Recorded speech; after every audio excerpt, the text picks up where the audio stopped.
This is What's Hot Entertainment, brought to you by Classic Glamour Dolls. I'm Crispy Taco. And this is La Cholita. Hello. I want to thank you for having us here at your beautiful home. Oh, thank you for coming. I love the style. Thank you. It's very eclectic. I like it to reflect my personal tastes and interests, my personality. We just want to say it was really nice seeing you that day. Your birthday was quite a treat to see you. Was it like you planned it? Is that how you imagined your birthday to be? It honestly was better than I didn't even know really what to expect, and I think a lot of times when you're planning something like that, you tend to really get lost in the planning and all of that, and it was nice to be able, for when the night came, to just really be able to enjoy it, you know, and to have the other performers there, and Giselle, who I love, and you know, friends and family. The outcome was so great. Your performance was great. I mean, like you look so natural up there, doesn't she? She looks so natural. Did they just come up? Just those dances come to you, or do you practice? I get really influenced by my music and also the costume. It's hard to say where the inspiration starts, though. Sometimes I'll be out somewhere and I'll hear a song in the background and I'll have to run to the DJ, or you know, if it's a restaurant, and find out what it is they're playing. Yeah. I'm forever doing that. Or sometimes I'll just be somewhere and see a color, you know, and I'll get inspired by that color. Most of my inspiration comes from my culture. You know, every act that I've done is really a love letter to my culture and the things that have inspired me. As far as the dancing, when the dancing comes in, that really has plays off of the music that I choose, you know, and how the costume fits. Some are, you know, my Aztec number is done with traditional Aztec drumming, and so that I keep a lot more traditional, because I want to mix, you know, as much authenticity into it as I can to still represent it in, you know, in a positive light without making a mockery of it, so to speak. So, but the other ones are a lot more fun, you know. The fan dance is very classic, so the moves tend to be a little bit more sultry, you know. The mariachi one and the viva one is a lot more influenced by sort of flamenco and salsa and different types of dance, so it's a little bit more ferocious and in your face, you know. So you add like your own Latin taste to it. Definitely in everything that I do. It's not really a conscious decision, it's just something that happens naturally. Yeah, it's in my blood. It's in you. Is there anybody that influences you, as far as like anybody in the present or past, where you get these ideas? And I was really influenced when I first started. I mean, ever since I was a little girl, I've always loved Mae West. She's been a huge inspiration. Betty Grable, a lot of the old pinups, you know, Lupe Velez or Tongolele, and seeing Tintan, like all of those movies, you know, were really inspirational to me. And I think what I really loved, the big influences, was the glamour and the costumes. That's always really stuck out in my head. And so I wanted to find a way to translate that into the present, but also keep my own spin on it. And you still have to be true to yourself. So some of those things would be a little bit, you know, unrealistic to get up and dance and do the shows that I do in those costumes, but finding a way to make it my own.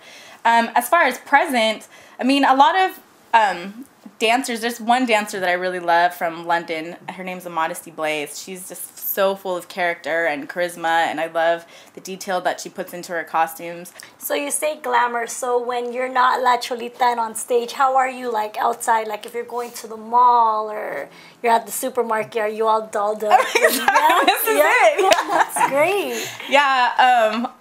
For me, it's something I enjoy. It's not a chore. There's not really a separation of, you know, oh, I'm, you know, gonna be transformed into something else. I mean, this is who I am every day. Of course, you know, I'm not wearing pasties and bustiers and corsets every day, but to a certain degree, I mean, it's definitely, you know, a little bit more minimalistic, but it doesn't ever really, you know, I mean, this is who I am. This is what I love to do. It's not an effort for me. Like, it's something that I love. So it's a way of life, definitely. That's cool. It's really cool. I remember listening to a previous interview that you had. They said that you went to your first burlesque when you were about 17. How was that? Since that time, that's when you're like, oh, I want to be that. Yeah, like I said, I mentioned the old movies that I watched. I always knew that I wanted to be a showgirl of some kind, just a show woman.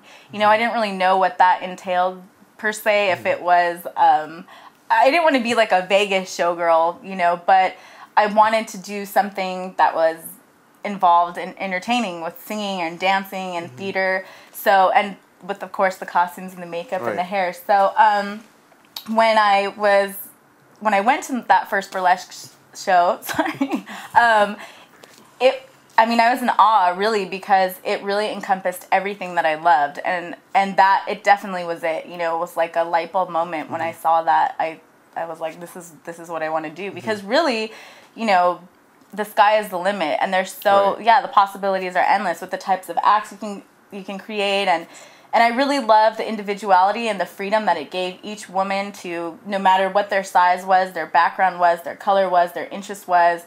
It was a lot more open to interpretation, as opposed to something like just becoming an actress, where, you know, although they're transforming into all of these different roles, they're generally all this big, and, you know, it's Hollywood, there's like a very specific mold that you need to fill. A lot of us, I mean, we know you as a burlesque dancer, but you're also a model. What do you model for? You want to say any companies or clothes? Well, it's actually funny, because I never intended to be a model, really. I never thought, like, I mean, in what twisted world? I'm like Munchkin, and I'm not tiny, but I was curvier, you know, I'm short, and I didn't think that I necessarily possessed the features that were, you know, model worthy, I guess you could say.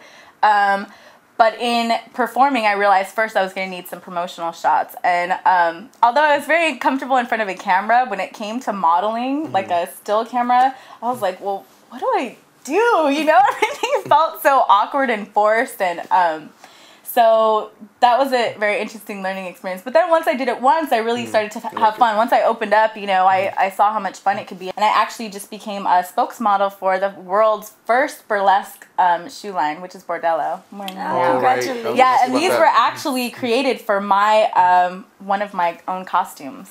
So, you know, they were specifically tailored. And that whole process was really exciting, because we actually had input into helping them, you know, design the shoes and come up with all the different styles. And it was really fun to see it start at, you know, the process, and see it come to fruition. And then, you know, now my face is all over trade shows and magazines and all over the world. It's going to be sold in 60 countries. So that's really exciting. Well, we know how you got your name, La Cholita, from your roots and stuff, your background. But have you ever had any like bad feedback? Like people come up to you like, La Cholita, like, why La Cholita? Or it does give some people something to think about when they're expecting, you know, that I won't be able to string a sentence together, or that you know, they definitely have so many stereotypes, and I'm really proud to be able to break down those walls and say, just because this was the life that I led, you know, it didn't stop me from becoming educated, from being glamorous, from traveling around the world, from being my own businesswoman so I want to show people that, you know, we come in all shapes, colors, and sizes. So what's the most extravagant gift a fan has given you? Ooh. Honestly, anytime I get anything, I'm so flattered and honored. But I have to say, there's an artist by the name of Gustavo Rimada, and he's from Alaska, and he actually sent me a beautiful painting that he did of me in my Aztec costume. And I was just, I mean, floored. Beside myself. I couldn't even believe that I was a source of inspiration for somebody to create something so amazing. So I was really, really flattered.